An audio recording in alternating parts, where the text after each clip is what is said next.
آپ اور میں جانتے ہیں کہ ہم زندگی میں جو بھی چھوٹی چھوٹی عادتیں اپناتے ہیں وہی ہماری ایک پکی عادت بن جاتی ہے اور وہی ہماری شخصیت کا حصہ بن جاتی ہے۔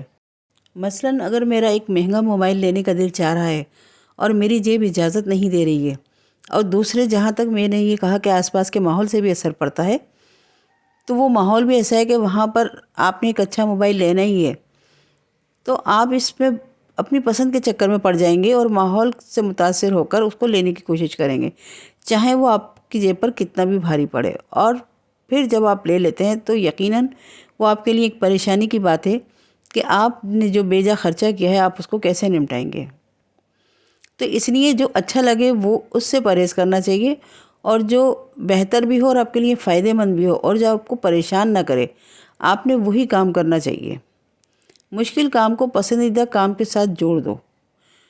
اگر آپ کوئی کام ایسا ہے جو مشکل ہے لیکن آپ کے لیے فائدہ مند ہے تو آپ اس کو پسند کر لو اور اس میں خوبیاں ڈھونڈو، یقیناً وہ آپ کے لیے فائدہ مند ثابت ہوگا۔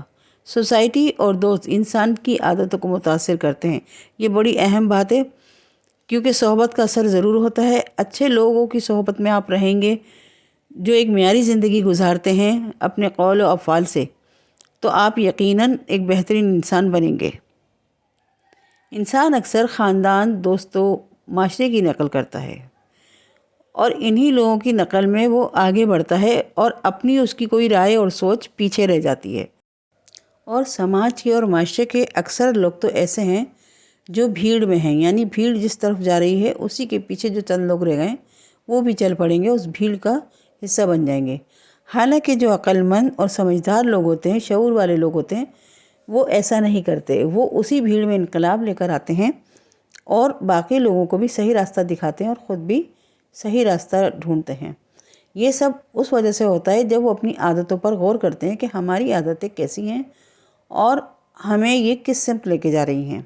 مثال کے طور پر ایک بھیڑ میں اب یہ شامل ہے کہ ہم جتنے مہنگے اور جتنے بڑے اسکول میں بچوں کو داخل کروائیں گے تو ہمارا بچہ شاندار کامیاب ہوگا، حالانکہ ایسا نہیں ہے، اور اس کے چکر میں وہ اپنی جیب بھی بہت ہلکی کر لیتے ہیں اور بچے کی تربیت پہ بھی غور نہیں کرتے۔ بہت سارے اس کے نقصان ہیں، وہ ڈیٹیل میں نہیں جاؤں گی، لیکن ہاں اگر آپ کی جیب اجازت دیتی ہے تو کوئی حرج نہیں ہے۔ لیکن بہترین اور مہنگے اسکول کا مطلب یہ نہیں ہوتا ہے کہ زیادہ فیس ہے۔ بہترین عمدہ اسکولوں کا مقصد یہ ہوتا ہے کہ وہاں بچوں کی تربیت بھی ہو۔ آپ بھلے سے سستے اسکول میں ڈلوائیں جہاں فیس کم ہو، اس سے کوئی فرق نہیں پڑتا، لیکن آپ ان کی تربیت پہ غور کریں کہ بچے کی عادتیں سدھرنی چاہیے، اس میں پیرنٹس کا بڑا ہاتھ ہے۔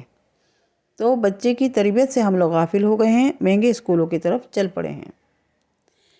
اچھے لوگوں کے ساتھ رہو تو اچھی عادتیں آسان ہو جاتی ہیں۔ لوگ سستی کی وجہ سے نہیں بلکہ مشکل کام ہونے کی وجہ سے چھوڑ دیتے ہیں۔ بہت سے لوگ تو سست ہوتے ہیں، اس وجہ سے کام نہیں کرتے، لیکن کچھ لوگ اصل میں کام کا جلدی رزلٹ چاہتے ہیں اور اچھا رزلٹ چاہتے ہیں، اور جب وہ ان کو مشکل لگنے لگتا ہے تو وہ اس کو بیچ میں ہی چھوڑ دیتے ہیں، اور یہ ایک عادت بنتی چلی جاتی ہے۔ کام ادھورا چھوڑنے کی اگر عادت پڑ جائے نا تو یہ بہت بری عادت ہوتی ہے، وہ پھر کبھی کوئی کام سنبھال نہیں سکتے۔ غیر ذمہ دار لوگوں میں ان کا شمار ہوتا ہے۔ نئی عادت صرف 2 منٹ کی ہو، آغاز چھوٹا رکھو، عادت خود بڑی ہو جائے گی۔ اچھی عادت کے راستے کی رکاوٹیں کم کرو، بری عادت کے راستے میں رکاوٹیں بڑھا دو۔ کتاب سامنے رکھو، ٹی وی کا ریموٹ دور کر دو۔ جس کام کا نتیجہ فوراً اچھا لگے وہ دہرایا جاتا ہے، فوراً انعام عادت کو مضبوط بناتا ہے۔ اپنی شخصیت کو بہترین بنانے کے لیے، ذمہ دار اور باوقار بنانے کے لیے ضروری ہے کہ آپ روزانہ کی عادتوں پہ غور کرو، اور سب سے زیادہ جو غور کرنے کی عادت ہے آپ کی، وہ آپ اپنی بری عادتیں چنو کہ آپ کی کون کون سی بری عادتیں ہیں، ان سے کیا کیا نقصان ہو رہا ہے، اور بری عادتیں نوٹ کر کے آپ جلدی جلدی ان کو چھوڑتے جائیے۔ جتنی جلدی آپ جان چھڑا لیں گے اتنی ہی جلدی آپ اپنی شخصیت کو باوقار بنا لیں گے۔ جب انسان جواب دہ ہوتا ہے تو عادت بدلنا آسان ہو جاتا ہے۔ اپنے دوست اور احباب میں ایسے لوگوں کو ساتھ رکھنے کی کوشش کیجیے جو آپ کو بری عادتوں پہ چلنے سے روک سکیں، کیونکہ جب آپ کوئی روکے گا تو آپ جواب دہ ہوں گے، اور جب جواب دہ ہوتے ہیں تو عادت بھی بدل جاتی ہے، کیونکہ آپ کو تھوڑی سی جھجک ہوگی جواب دینے میں، تو آپ خود بخود پھر نوٹ کریں گے کہ آپ وہ چیزیں چھوڑ دیں گے، کیونکہ آپ کو بتانا پڑے گا کہ آپ نے کیوں کیا۔ ایک دن چھوڑ دینا مسئلہ نہیں، 2 دن لگاتار چھوڑ دینا خطرناک ہے، مستقل مزاجی کامل ہونے سے زیادہ ضروری ہے۔ مستقل مزاجی کو اپنائیں گے تو آپ کی ساری عادتیں پکی ہوتی چلی جائیں گی۔ مستقل مزاجی آپ کی شخصیت کو مکمل کرتی ہے، اور جب آپ کو کامیابی ملے اپنی پسند کی چیزوں میں یا جس میں آپ نے محنت کی ہے تو غرور نہیں کرنا چاہیے۔ کامیابی کے بعد غرور کی عادت کو توڑنا ہے۔ وقتاً فوقتاً اپنے سسٹم کا جائزہ لیتے رہیے تاکہ سسٹم میں خرابی نہ ہو۔ اور سسٹم کیا ہے کہ اپنی بری عادتوں کو چھوڑنا ہے اور اچھی عادتوں کو اپنانا ہے۔ اپنے ٹائم پہ، اپنے وعدوں پہ، اپنے وقت کی پابندی پہ نظر رکھنا ہے۔ ٹیلنٹ فائدہ دے سکتا ہے مگر عادت کامیابی دلواتی ہے۔